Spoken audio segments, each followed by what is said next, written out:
Hi, and welcome to This Week in East Brunswick, the township's own news and information program. Today we look at East Brunswick's Flag Day celebration held last Saturday on the municipal grounds. Later we'll watch a special videotape on St. Bartholomew's most recent graduates. Our regular features will include Bob Nemzer's photographic quick fix, today focusing on filters. Health facts from Dr. Stephen Schneider discussing diabetes treatment. Paul Hansen's money tips on dollar cost averaging. Consumer advice on choosing a financial planner from Adrian Eisner, plus information on upcoming township events. First, here's a look at next week's Channel 8 schedule. Monday at 10 a.m., Look Great, Feel Great features aerobics and toning. Then, for art's sake, at 10:30 a.m., features jazz guitarist Bucky and John Pizzarelli. Tuesday at 7 p.m., Check It Out comes to you from the Libraries of Middlesex, followed at 7:30 by John Magliero and Sports Talk. Then at 8 p.m., Mayor William Fox addresses the garbage crisis in Middlesex County on About East Brunswick. Wednesday at 3 p.m., stories from the library for kids are read by East Brunswick librarians. Wednesday night at 8:30, The Arts comes to you from Middlesex County's Cultural and Heritage Commission. And we'll be back next Thursday at 7 and 8 with more news and information on This Week in East Brunswick. One special note, beginning July 1st, Look Great, Feel Great will join for art's sake as another cable Channel 8 program on CTN, the cable television network of New Jersey, Channel 14 in East Brunswick, so you can exercise with Lenore Kulick 3 additional times per week. Here's a commercial for the program which appeared on CTN. Finally, an exercise show where you work at your pace. Hi, I'm Lenore Kulick, and have I got a fitness show for you. It's called Look Great, Feel Great, and it has something for everyone. Stretching and gymnastics, light weights, aerobics, health and beauty information to keep you looking as good as you feel. Watch for my new show starting in July, Monday 6 p.m., Tuesday 8 a.m., Friday 2:30 p.m. Remember, to be your best, be fit. On Saturday, June 14th, Flag Day ceremonies were held at the Municipal Complex and sponsored by the Township's Division of Recreation in conjunction with the Elks Lodge, number 2370. Jim Fitzgerald of the Elks spoke about the flag and its history. It is generally believed that in May or June of 1776, a committee consisting of George Washington, Robert Morris, and George Ross commissioned Betsy Ross, a Philadelphia Quakeress, to make a flag from a rough design they left with her. It is said that she suggested that the stars should have 5 points rather than 6. This starry banner was first flown at Fort Stanwix, called Fort Schuyler at that time, near the city of Rome, New York, on August 3rd, 1777, and was under fire 3 days later at the Battle of Oriskany, August 6th, 1777, during a British and Indian attack. The first official salute to the Stars and Stripes was given on February 14, 1778, by France on the French coast when the Ranger, under the command of John Paul Jones, was saluted by the French fleet. This flag, then carried by the Ranger, was made by the young woman of Portsmouth, New Hampshire, from strips of their best colored silk dresses and the white wedding gown of a recent bride. The day also featured the bagpipe playing of Alan Crane and the historical flag procession.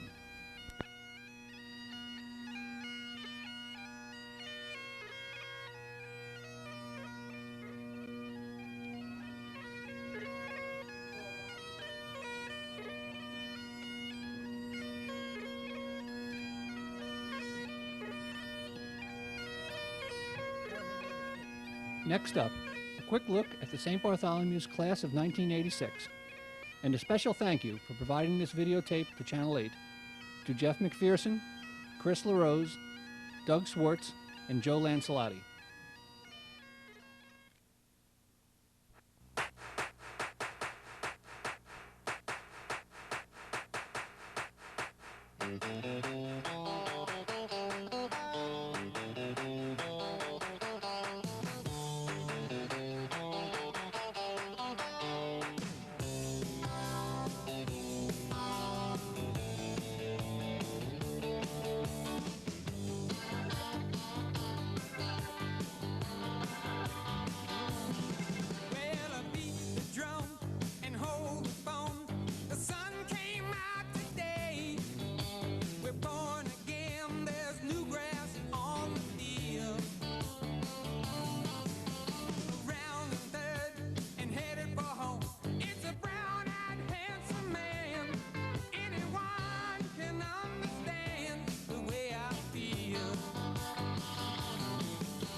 searching for a hero. People need someone to look up to. I never found anyone who fulfilled my needs. A lonely place to be, and so I learned to depend on me. I decided long ago never to walk in anyone's shadows. If I fail, if I succeed, at least I live as I believe. No matter what they take from me, they can't take away my dignity. We stand together as one.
Welcome to Quick Clicks.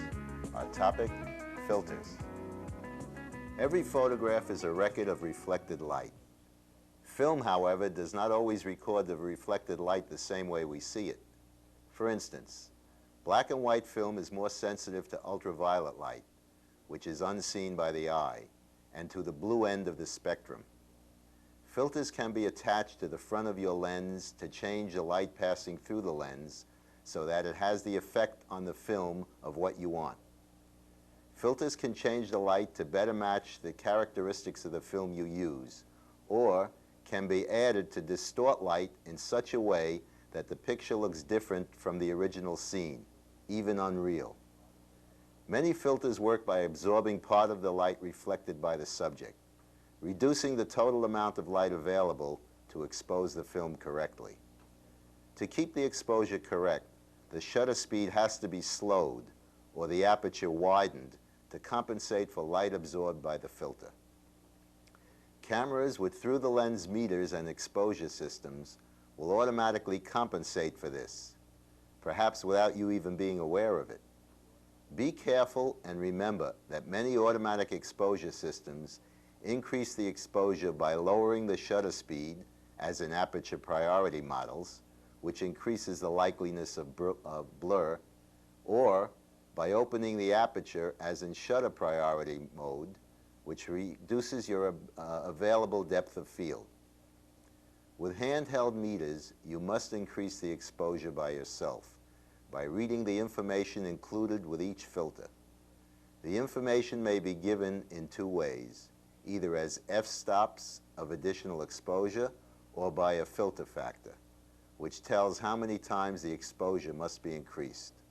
For example, a filter factor of 1.5 means 1.5 times more exposure, or 2/3 of a stop more.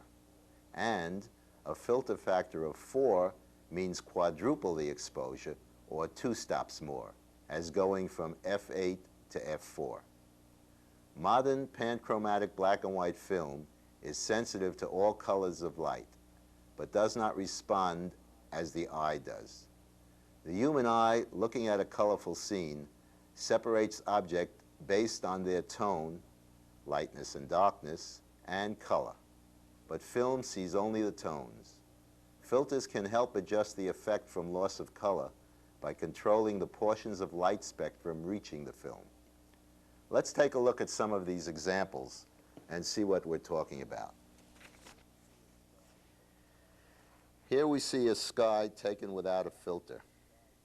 Now the problem is the sky being blue and to the blue end of the spectrum, the camera picks it up as more intense and therefore gets it as an overexposure on the film.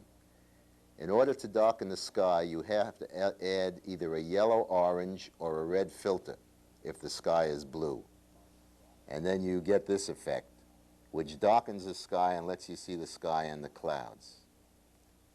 Now, contrast filters, when used with objects of different colors, would otherwise be recorded as the same tone in a black and white photograph, as would be red flowers and green leaves.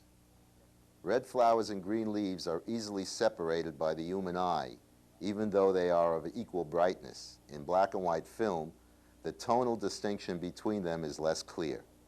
Filters can make one or the other lighter or darker to restore the visual separation. In this shot here, we're using a red filter, and that makes the red flower brighter and darkens the background so you could see the separation. In this next shot here, we're using a green filter, which darkens the flowers and lightens the green foliage, again seeing the separation. Depending on the effect you want would be the filter you would use. Here's a tip. Keep a 1A skylight filter on your lens for most of your normal shooting that does not require special filtration. The skylight filter warms up blue shadow and shade areas and keeps your lens protected from dust, dirt, and scratches. Thank you for joining me on Quick Clicks, and keep clicking.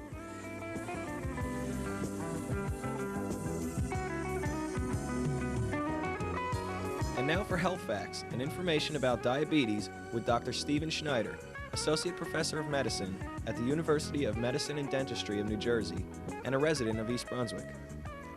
Treatment of diabetes mellitus differs from many illnesses in that the patient is responsible for most of his or her care, with the physician, nurse, and dietitian acting primarily as advisors and educators.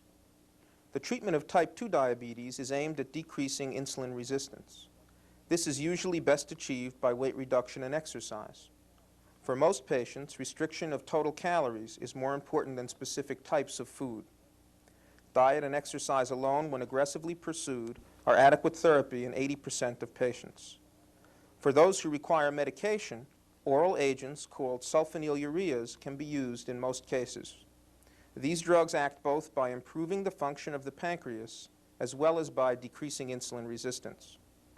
Earlier concerns that these drugs may increase the risk of heart disease have proven to be unfounded, and the availability of newer, more potent agents in the last few years have made oral agents an option for large numbers of patients. When oral agents fail or are not appropriate, insulin can be used. Problems with insulin therapy for type 2 diabetes include a tendency to gain additional weight and possibly an increased risk of atherosclerosis or hardening of the arteries. Occasionally, oral agents may be used with insulin to decrease insulin requirements. In individuals with type 1 diabetes, insulin replacement is the cornerstone of therapy.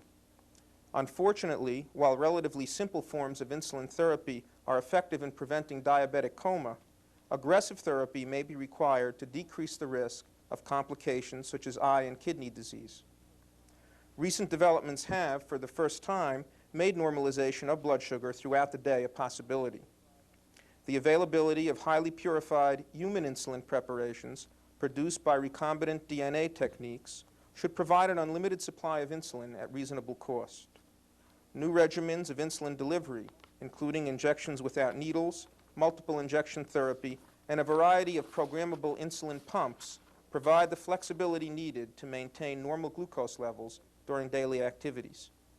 Safe and effective use of these techniques requires the ability to measure blood sugar levels at home, and relatively inexpensive portable devices are now available which allow rapid blood sugar determinations on a single drop of blood obtained by pricking the finger. Research now centers on newer programmable pumps which can be implanted in the abdomen for long periods of time, and devices which can measure the blood sugar minute by minute and automatically adjust the insulin pump to match the patient's needs. Large prototypes of these artificial pancreases are already in use, and the first portable units should be available in the next few years. For more information, call the American Diabetes Association at 725-7878. This has been Health Facts, and I'm Dr. Stephen Schneider.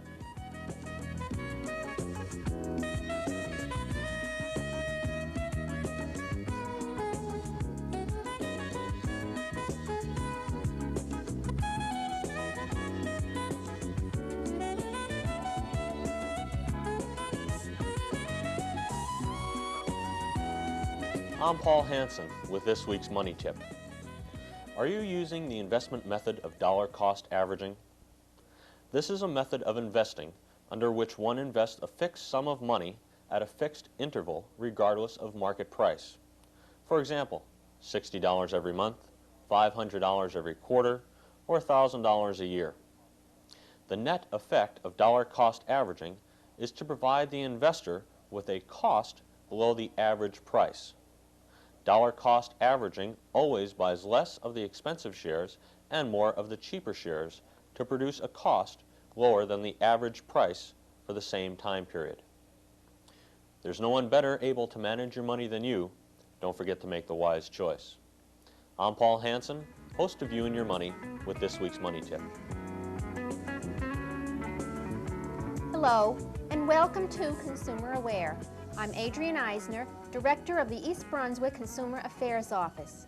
Today we're going to be talking about how to select a financial planner.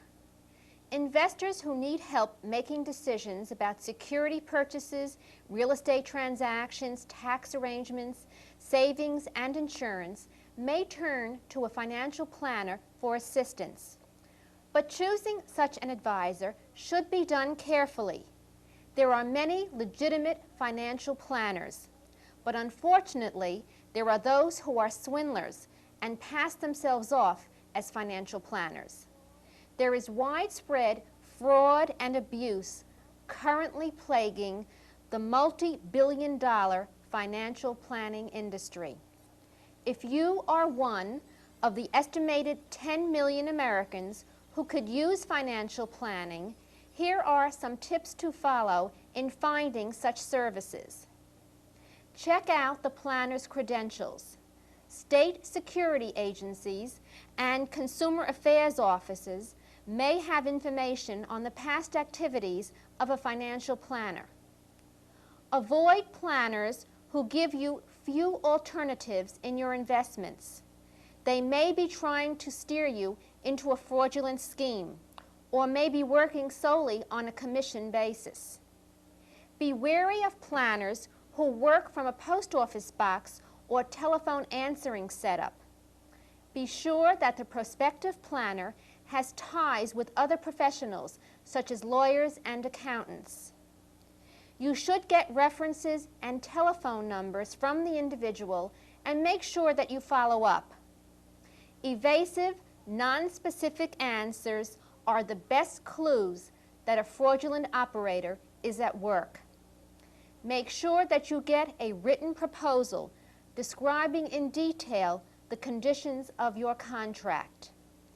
It is important that you take care in selecting a financial planner so that you can avoid making a costly mistake. If you need any further information, please contact us at the East Brunswick Consumer Affairs Office. We're there in the municipal building Monday through Friday from 9 a.m. until 5 p.m. Call us for any assistance that you might need. And thank you for joining me on Consumer Aware. See you again next week. Hi, I'm Ballet Ambassador for This Week in East Brunswick with an arts update. For an evening of sheer entertainment, Don't miss the Princeton Ballet coming right here to Playhouse 22, June 17th and 18th. Curtain times 8 o'clock p.m. 2 new works will be featured. The Moors Pavane by Jose Lemay and Basics based on the Olympics by Dermot Burke. There will be special rates on Friday night for students and senior citizens, and on Saturday night, a champagne gala will follow the performance with the dancers as guests of honor. Because of limited seating at the Playhouse and because we already have quite a number of advance reservations, call as soon as you can 390-6825. That's right, 390-6825, and ask for Dolly. I'll be glad to fill your orders. And by the way, while we're on the subject of entertainment, on Sunday night, June 29th, at the gazebo on the Civic Center grounds, are the Manhattan Singers. That's right, at 7 o'clock on the municipal grounds at the gazebo, the Manhattan Singers doing an evening of Jerome Kern. It's absolutely free, so gather up your friends and family, bring your lawn chairs and blankets, and have yourselves a ball. I'll see you at both events. In the meantime, take care. Just a reminder before we close that the Township Council meets every other week during the summer months. Look for our Township Council review next week on This Week in East Brunswick. That's all for this week, and thanks for watching.